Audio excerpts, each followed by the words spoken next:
Non mais franchement, nous dire en France qu'il y a une montée de l'intolérance, ça n'a pas de sens. Ça veut dire quoi? Qu'un jour les Français se réveillent en disant aujourd'hui je suis devenu intolérant. Hier j'étais tolérant, aujourd'hui je suis devenu intolérant, je vais donc devenir islamophobe. Effectivement, petit à petit, il y a une accumulation de faits ou de paroles anti-musulmanes. S'il y a une montée des tensions communautaires, c'est parce que nous sommes entrés dans une société communautaire et communautariste. Il est là le problème. À force de ne pas vouloir régler les problèmes d'islamisme, c'est pas l'islam, c'est l'islamisme, le radicalisme islamique. À force de nier ce problème-là, à force de nous dire qu'il n'existe pas, que si on en parle, on est raciste, que si on en parle, on est intolérant, on fait des amalgames, eh bien évidemment, ça se retourne contre tous les musulmans. Parce que là, il est là. Quand on ne lutte pas contre les formes les plus extrêmes, alors ça nuit à tous les musulmans. Et il est évident que cette société qui est en train de se construire sur le modèle américain, une société communautariste, inverse à notre modèle républicain, elle est délétère. Elle fait monter des tensions, elle fait monter des haines, elle fait monter des ressentiments. Et c'est ça qui est à la source de ces montées de tensions communautaires. Alors Philippot, c'est pas exactement à l'inverse aussi. On pourrait se poser la question,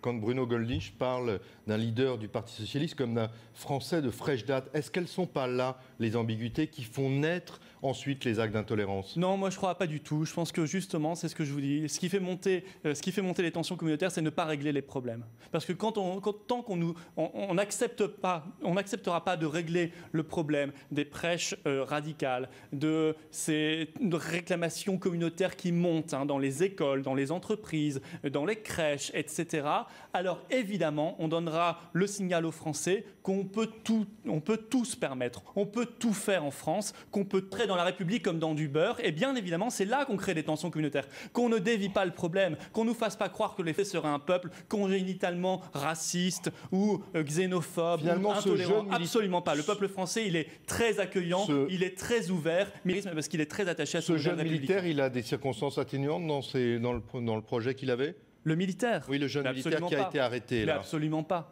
Qui est à l'extrême droite. Comment qualifier d'ailleurs? Oui. Il est, je crois, à l'extrême droite radicale. C'est ça. Mais vous avez des ennemis à droite au Front National ou pas? Le Front National n'est ni de droite ni de gauche. Il est aussi éloigné de l'extrême droite qu'il est éloigné de l'extrême gauche. Le Front National, donc il est du peuple. Vous condamnez clairement quand même. Mais évidemment qu'on condamne. Simplement, je crois que ce qu'on ne veut pas entendre, et c'est ça qui est dramatique, on fait porter la culpabilité sur les Français, encore une fois. On leur dit, vous êtes intolérants. Mais c'est faux. Le peuple français, il est extrêmement tolérant, mais il en a marre de voir une petite minorité qui a pris en otage la République. Mais les musulmans, c'est les Français. Hein. Mais les Français, justement, les musulmans sont français, les Français de confession musulmane, ils viennent vers nous. Ils se tournent vers nous et on leur tend la main parce qu'ils savent bien, eux, qu'ils sont les premières victimes de cet amalgame. Que si on ne lutte pas contre l'islamisme radical, ce sont nos compatriotes de confession musulmane qui en seront les premières victimes, et ils le savent pertinemment bien. Alors moi, je veux bien qu'on continue comme ça, qu'on dise, de toute façon, ce sont les Français, ce peuple raciste et xénophobe et intolérant qui font monter les tensions communautaires, ou alors on suit notre voie, mais on réaffirme... Si, bien sûr, je viens de l'entendre sur votre antenne il y a 10 minutes à peine. Non, mais le recteur peut dire, il y a une montée de l'intolérance, c'est lui-même un Français. Voilà. Pourquoi il ne peut pas dire qu'il y a une montée de l'intolérance en France? Vous lui déniez le droit de lui dire? Le matin, on se réveille, on est devenu intolérant. Non, écoutez. Ou alors on réaffirme la République. On choisit une autre voie. Réaffirmer la République, ça veut dire quoi? Ça veut dire réaffirmer la laïcité, réaffirmer nos valeurs républicaines. La loi sur le voile, par exemple. Est-ce que vous préconisez une loi sur le voile à l'université? Le président de la conférence des universités, c'est-à-dire, on va dire, le patron des universités en France, estime qu'il n'y a pas vraiment nécessité, effectivement, d'une loi. Il n'y a pas d'incident. Il n'y a jamais de problème en France. C'est vrai. Ne faisons rien, il n'y a pas de problème. Mais comme à l'école, le Conseil d'État nous a dit pendant 15 ans, il n'y a pas de problème à l'école, il ne faut pas de loi sur les signes religieux ostensibles, dont le voile, effectivement. Mais bien sûr qu'il faut une loi à l'université. Mais en même temps, il faut aller d'un coup plus loin. C'est maintenant à la République de se montrer revendicative. Elle a été trop longtemps trop faible. Elle continue d'être trop faible et de céder. C'est maintenant venu le temps des valeurs républicaines. C'est à la République d'être revendicative. Alors oui, cette loi sur l'interdiction des signes religieux ostensibles, dont le voile à l'université, mais en même temps, prenons tout de suite la loi qui s'impose et que nous réclamons et que nous proposons, nous, l'interdiction des signes religieux ostensibles, dont le voile, dans l'espace public. C'est-à-dire l'extension de la loi de 2004 sur l'école à l'ensemble de l'espace public. Parce que qu'est-ce qu'on va faire? On va attendre le prochain rapport dans 2-3 ans qui nous dira, on a fait l'université, peut-être, j'espère, maintenant il faut le faire dans l'entreprise privée. Et puis dans 4-5 ans, on nous dira il faut le faire aussi dans les transports publics. Mais allons-y directement. Ne soyons pas sans arrêt en retrait. Vos deux retrait. parlementaires vont faire une proposition de loi à la rentrée sur ce thème? S'ils en ont la possibilité, parce que vous savez, quand on n'a pas de groupe parlementaire, c'est plus compliqué de déposer des propositions de loi, mais bien sûr, s'ils en ont la possibilité, ils le feront. Mais tout de suite, il faut interdire les signes religieux ostensibles dans l'espace public. Un petit mot.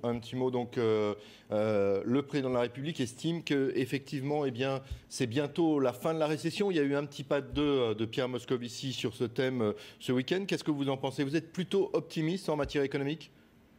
Non, je trouve même que c'est assez criminel de faire croire en permanence. Criminel, carrément. Oui, de faire croire en permanence aux Français et aux acteurs économiques que tout irait bien, qu'il suffirait d'attendre un peu que vienne du ciel la fameuse croissance, parce que ça exonère des réformes, ça exonère d'un changement radical de politique économique et sociale. Avant, on avait la France d'en bas et la France d'en haut. Maintenant, j'ai l'impression qu'on a la France d'en bas et la France d'en bulle. Une espèce de France des élites, de la caste qui vit dans une bulle, qui nous explique tous les 4 matins. On connaissait ça aussi sous Nicolas Sarkozy, c'est Mme Lagarde qui a été préposée à cela, que tout va bien, qu'il suffit d'attendre. Ben non, on a appris, et c'est dommage qu'il faille se tourner vers l'Allemagne pour le savoir, on a appris hier par la Banque centrale allemande, la Bundesbank, que la Grèce avait besoin d'un nouveau plan de renflouement, qu'il allait être voté bientôt, alors qu'on nous avait expliqué que tout était réglé, que le Portugal aurait besoin lui aussi d'un nouveau plan de renflouement à cause de l'euro. Alors non, évidemment, ça ne va pas. Mais ça n'ira pas tant qu'on ne changera pas de modèle économique européen. Alors on va y revenir. Non, mais pas simplement de modèle économique européen, de modèle économique français européen.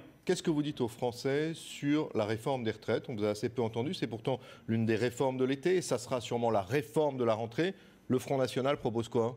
Alors, le Front National fera en septembre la seule vraie proposition alternative en matière de réforme. Marine Le Pen va faire une conférence de presse sur ce thème en septembre. Oui, Marine Le Pen fera une grande conférence de presse à la rentrée, spécifiquement sur le thème des retraites. Nous serons les seuls dans la classe politique française à proposer une réforme véritablement alternative, parce qu'aujourd'hui, UMP comme PS qui sont strictement sur la même réforme. L'UMP d'ailleurs va être très embêté parce qu'ils ne savent pas quoi dire. Ils sont d'accord, Hollande va faire leur réforme qui est en fait dictée par l'Union européenne et le MEDEF, c'est-à-dire... L'UMP préconise un relèvement de l'âge légal, ce que préconise pas le PS. Ce qui ne veut plus rien dire aujourd'hui. Il y a quand même des nuances importantes pour les Français. D'accord, très bien, on verra. Pour moi, vous savez, entre UMP et PS, il n'y a pas plus de différence. On sait, ouais. Non, mais aujourd'hui, il n'y a pas plus de différence qu'entre Pepsi et Coca. Donc d'un mot, pour les retraites, on fait quoi? Le Front National, c'est la même recette, c'est la même... D'un mot, on n'a plus le temps, d'un mot. On sort de ce triangle des Bermudes, augmentation de la durée de cotisation ou augmentation des cotisations ou baisse du niveau des retraites. On va vers de vraies économies, des vraies économies sur la fraude sociale, sur l'immigration, sur le coût de l'Europe, sur le coût du renflouement